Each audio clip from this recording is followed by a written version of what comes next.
The question is, what are you really focusing on? Your goals or the absence of it? I want you to think about this. Are you focusing actually on your goals or the absence of them, not having them yet? One creates possibility, the other creates frustration. And the neuroscience behind this is that your brain doesn't respond to your wishes, it responds to the patterns of attention that you feed it. Dominant patterns of attention. Number one, your brain doesn't record once, it records repetition.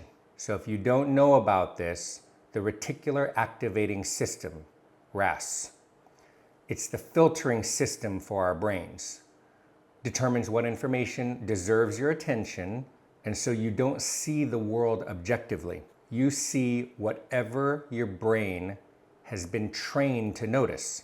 This is why I always say your brain is constantly lying to you. So if you think, I don't have enough money, then I need more money, your brain is going to constantly look for evidence.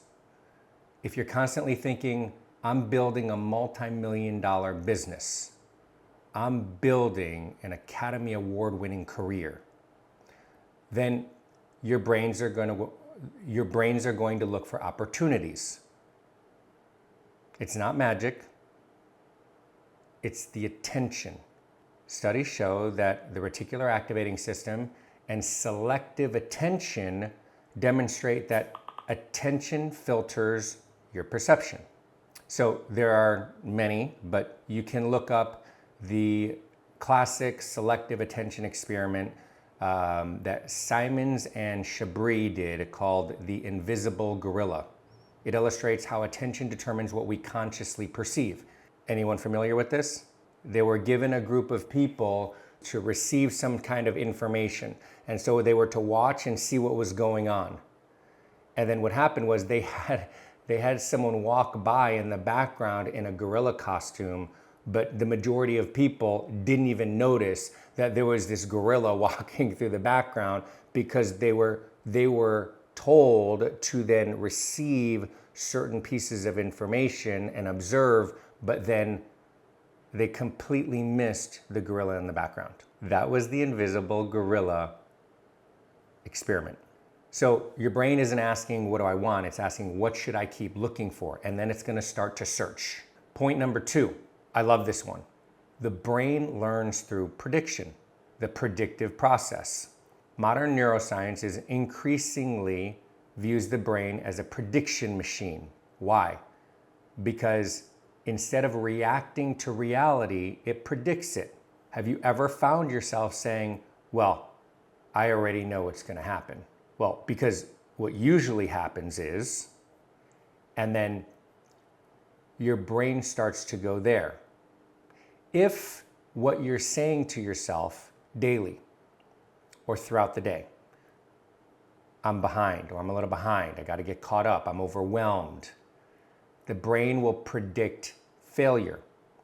If you rehearse, I'm becoming the person capable of this, I'm learning, improving, I'm executing, I can do this, your brain starts predicting success. Pretty simple. So predictive coding theory, free energy principle are a couple quick examples of things that you can look up, but the brain minimizes surprise because it wants to keep you safe. Surprise is unknown, by predicting future outcomes based on past experience. Repeated thoughts become expectations. Expectations influence decisions. The decisions you make, that becomes your life. Number 3, you become what you practice. You become what you practice mentally. Hebb's law, neuroplasticity, every repeated thought strengthens all of your pathways. So what happens is when you think you're practicing success, most people are actually practicing worry, scarcity, comparison, fear, doubt every single day. Why do you think thoughts become automatic and they're negative and they're repetitive? Your brain will literally rewire itself around all of this repeated mental activity.